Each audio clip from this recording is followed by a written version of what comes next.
নমস্কার সবাইকে।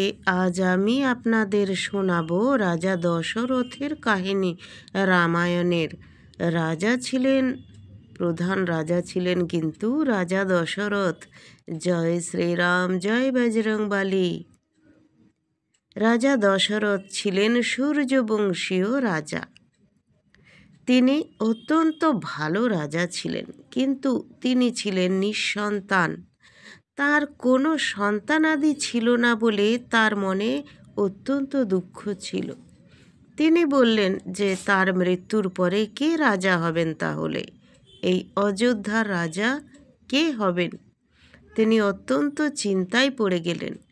তখন বশিষ্ঠ মুনি বললেন, আপনি পুত্রেষ্টি যজ্ঞ করুন মহারাজ, তাহলে আপনার পুত্র সন্তান লাভ হবে।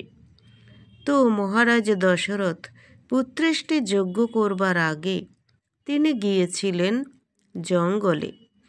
একদিন তিনি খুব মন খারাপ ছিল, তিনি বনে জঙ্গলে গিয়েছিলেন পশু শিকার করতে। তিনি খুব ভালো তীর ধনুক চালাতে পারতেন, তাই তিনি হরিণ শিকার করতে গিয়েছিলেন। একবার এই রকম তিনি যখন হরিণ শিকার করতে বনে গিয়েছেন, তখন দেখছেন বনে জঙ্গলে তো জলাশয়ও থাকে। তো সে জলাশয়ে বাঘ, সিংহ, হরিণ সকলেই কিন্তু জল পান করতে আসে। তো তিনি দেখছেন জলের শব্দ হচ্ছে, কেউ যেন জল পান করছে। রাজা দশরথ ভাবলেন যে নিশ্চয়ই কোনো হরিণ সেখানে জল পান করতে এসেছে। তিনি তখন, তার অব্যর্থ লক্ষ্য ভেদ ছিল, তিনি দূর থেকে সেই জলের শব্দ শ্রবণ করে আর তীর চালালেন। আর সেই তীর গিয়ে বুঝল এক মানব পুত্রের বুকে। সেই মানব পুত্র তখন মা গো মরে গেলাম গো বলে চিৎকার করে উঠল। তার চিৎকার শুনে মহারাজ দশরথ তো অবাক হয়ে গেলেন, কেননা তিনি ভেবেছিলেন কোনো হরিণকে তিনি আঘাত করেছেন, কোনো মানুষকে নয়। এই জঙ্গলে কোনো মানুষ কি করে থাকতে পারে। তিনি যখন জলাশয়ের কাছে গেলেন, তখন দেখলেন রক্তাক্ত অবস্থায় একটি খুব কম বয়সের ছেলে পড়ে আছে এবং কাতরাচ্ছে যন্ত্রণায়। তিনি তার মাথাটি কোলে নিয়ে বললেন, তুমি কে পুত্র, তোমার এরকম দশা কি করে হলো? তখন বললেন, কেউ আমাকে তীর মেরেছে। আমি তখন আমার পিতামাতার জন্য জল আনতে এসেছিলাম। আমি মাটির কলসে করে জল ভরছিলাম। আমার পিতামাতা অন্ধ, চোখে দেখতে পান না, আমি তাদের দেখভাল করি। আমার পিতামাতাকে রন্ধন করে খাওয়াই। আমি না থাকলে আমার পিতামাতাকে কে দেখবে? আপনি কেন আমাকে হত্যা করলেন বলুন মহারাজ, বলে আর সেই শ্রবণমণি মারা গেল। তখন মহারাজ তার দেহটি কোলে করে নিয়ে কোথায় তার পিতামাতা থাকে খোঁজ করে করে এলেন। তার পায়ের শব্দ শুনে, কেননা আশ্রমের চারিদিকে গাছ আছে, গাছের পাতায় শুকনো আওয়াজ হয়েছে।